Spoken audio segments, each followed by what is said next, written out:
Gaëlle est dans sa chambre à la clinique. Elle sera opérée demain matin.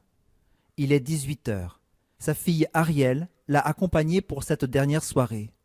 Son mari est en déplacement à l'autre bout de la France. Une femme de l'association de patients est passée pour voir comment cela allait, pour répondre aux questions éventuelles. Gaëlle se sent bizarre en face de cette femme. Pas vraiment comme d'habitude, moins à l'aise, ne l'écoutant que d'une oreille. Elle a besoin de calme et n'est pas tout à fait disponible pour cette conversation.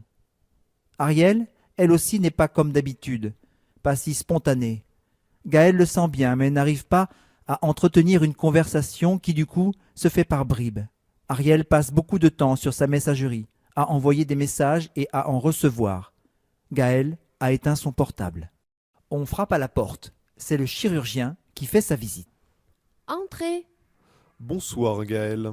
Bonsoir, docteur. Comment vous sentez-vous? Bien?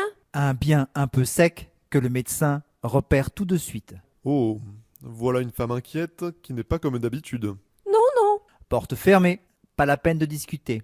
Il commence à lui examiner le ventre de ses mains expertes. Gaëlle se laisse faire. Après tout, elle est entre les mains de ce chirurgien. C'est ce qu'elle a voulu. Patiemment, il essaye de la faire parler. Êtes-vous fin prête? Oui, Vous avez vu l'anesthésiste? oui. Ne vous a-t-il rien dit de particulier? Non, juste pour le diabète. Quoi pour le diabète? De penser à arrêter mes médicaments.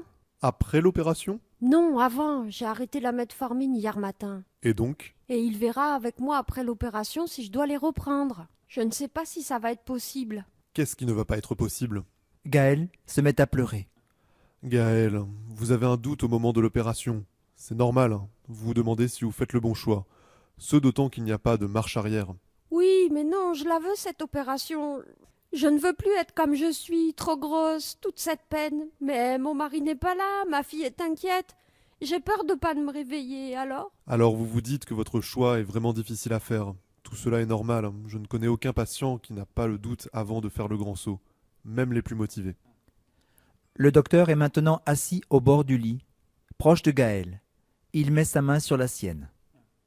C'est courageux de la part d'une personne de vouloir changer une partie de son corps, en sachant que cela ne sera plus pareil qu'avant. Même si on sait ce que l'on laisse, le gros corps, les soucis de santé, la fatigue de ce corps à porter, les moqueries, c'est quand même courageux de partir pour un inconnu. Gaëlle renifle plusieurs fois et se détend.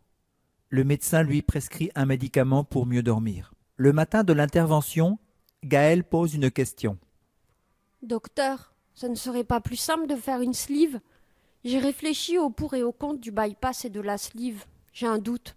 Si j'ai des malaises après, si j'ai des carences, peut-être que l'on regrettera de ne pas avoir fait une sleeve. Je ne crois pas que cela soit une bonne idée. Pourquoi? Tout simplement parce qu'à la fibroscopie de l'estomac, nous avons vu une hernie hiatale, hein, et que cela contre-indique la sleeve. Il ne reste que le bypass. Mais on m'a dit que la perte de poids était équivalente entre sleeve et bypass. Et peut-être que c'est aussi pareil pour le diabète. Oui, tout cela est vrai. Encore que pour l'amélioration du diabète, il reste des avantages au bypass. Mais cette hernie hiatale fait courir des risques pour votre œsophage si on faisait une sleeve.